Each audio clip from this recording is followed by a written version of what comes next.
I remember Mammy pulled me up close to her. She said, Belle, when you growed up, maybe even before you're grown, you may have hard times and troubles come over you.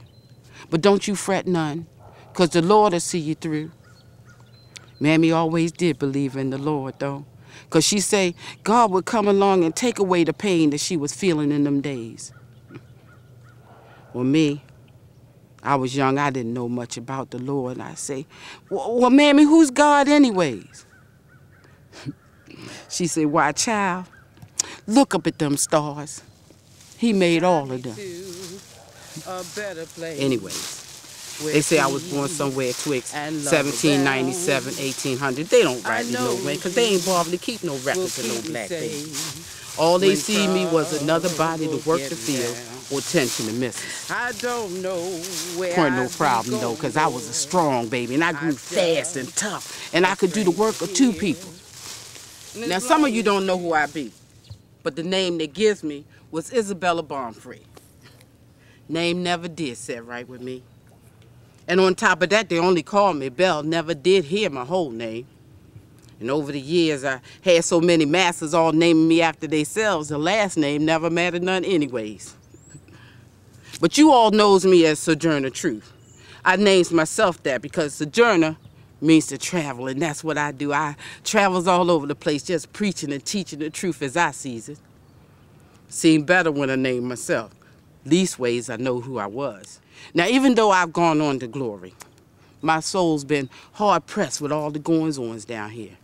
And as always, I says to the Lord, Lord, it just seems like my work is still undone. He says, well, Sojourner, I guess you be getting on back down there and get things set right again. Me and my little brother was taken and sold to a Master and Mrs. Neely. Well, I tell you, children, that Master and Mrs. Neely must have been the two meanest white folks I'd ever seen in all my born days. And they was hard on their slaves, too, real hard. Seemed like them poor critters was always running off from the place. And then they'd be brought back after a time, all beat and abused and ears tore off where the dogs had been biting at them.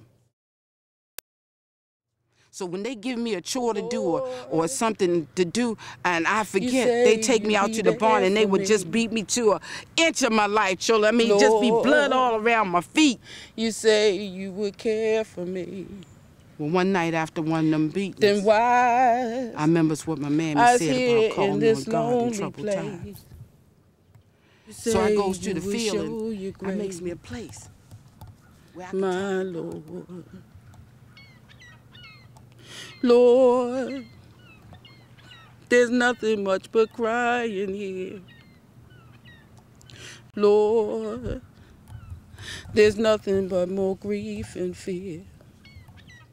You say, joy come with the morning sun.